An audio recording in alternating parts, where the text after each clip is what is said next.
Hey everybody, Brian Trow here with Mossy Creek Fly Fishing with your fly fishing forecast. The date for today is Monday, the 10th of March.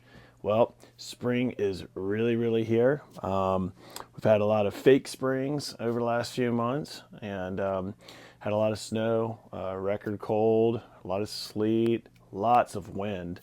And for the first time in a long time, this week is really looking like spring all the way through. All right, so with the exception of this morning where it was about 25 degrees, it's just going to get nice and warm. We're going to see 60s and 70s all week. Not much of a chance of rain, and until perhaps next weekend. So water levels are awesome. Air temps are coming up. Nighttime air temps are going to be nice and mild this week as well. So we're going to start seeing those water temperatures rise this week. Sun's higher, days are longer. All this is going to bode really well for the fishing. So for those of you who don't have a stream thermometer, great time of year to pick one up. All right, as the temperatures really start to move from winter into summer, and especially if you're a trout fisherman, but any type of fisherman should have one.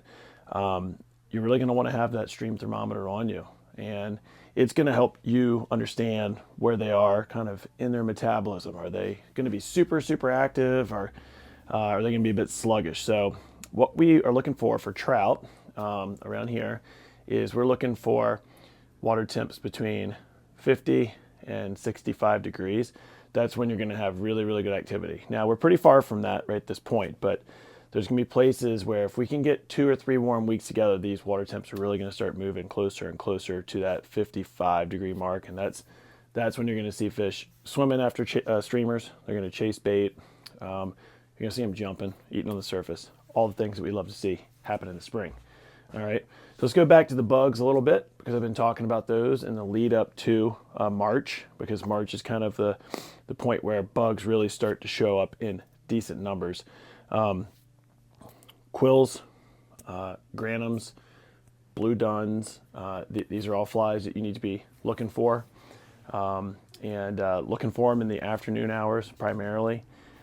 This week would be a fantastic week to get up into the mountains in Virginia, whether you're heading west into the George Washington National Forest and the Alleghenies, or east into the Blue Ridge, into Shenandoah National Park.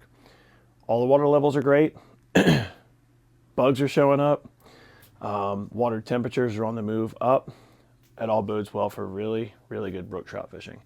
Get this question a lot, especially in these transition periods, like, should I even try a dry? Should I do a dry dropper? If you love fishing with a dry fly for brook trout, as so many of us do, the answer is always that yes, you should try one. I don't recommend going down with the ship. If I get out there early and the water temps are in the 40s, I'm typically going to start off with a nymph, and then maybe by the afternoon, especially in those nice spots where the water's just right, it's not too deep, it's a steady flow, I'll start trying some dry flies here and there to see if I can get one to bite. Dry droppers are great. You're fishing too on the surface and below, and you're kind of letting the fish tell you, hey, this is what I'm into today.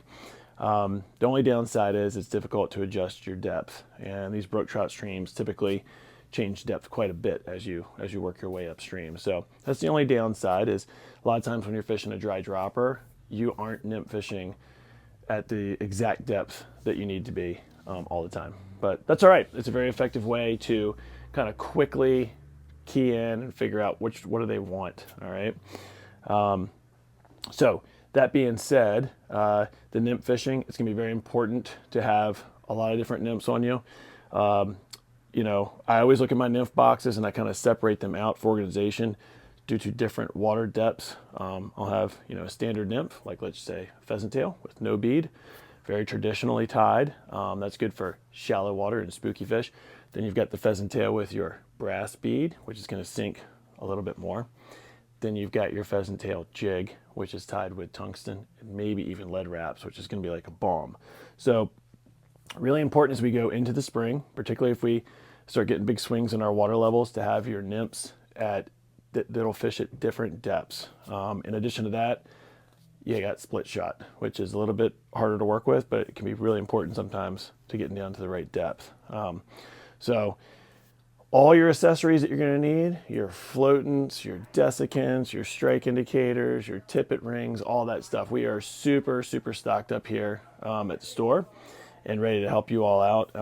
Get out in the water and make sure you've got all the tools that you need to catch those fish. But really try and get out in the next week or so because it is perfect right now for brook trout fishing. All right. States out very, very busy last week. I anticipate they will be again today for your managed trout waters, your stock trout waters. You're going to start seeing your delayed harvests get loaded back up again. So you're going to have all the fish in those that were put in the fall and in the winter, and then they're going to do additional spring stocking. So you've got March, April, and May to enjoy those delayed harvest streams before they open up for harvest in June.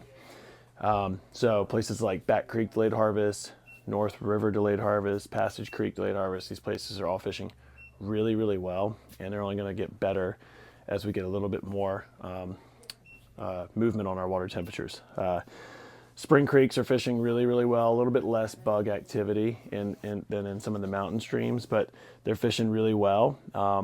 The flies of choice typically are small sculpins. Little streamers have been fishing really, really well.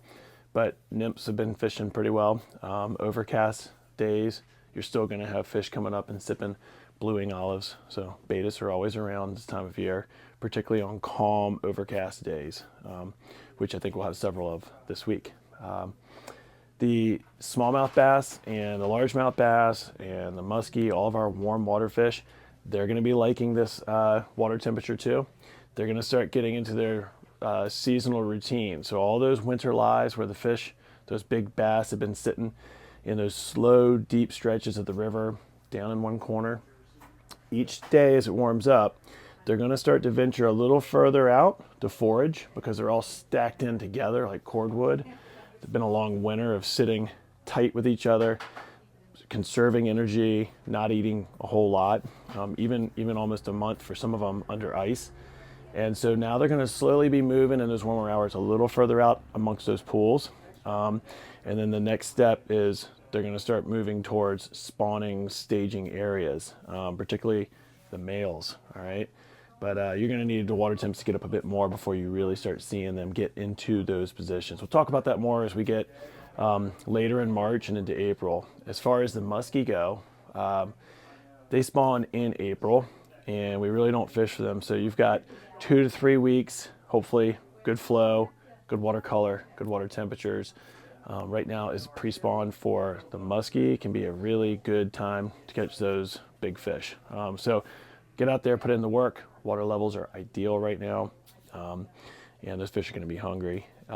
As far as the bass go, heavy flies, big, heavy, like Mad Tom sculpins, clawdads, things that'll just get down, things that you can fish slow. That's going to be the name of the game for picking off one of these fish. But remember, just like a bear coming out of hibernation, when they really start to feel the water temps come up and get a little bit more energy to them, they are hungry. They have not fed properly. They've lost mass.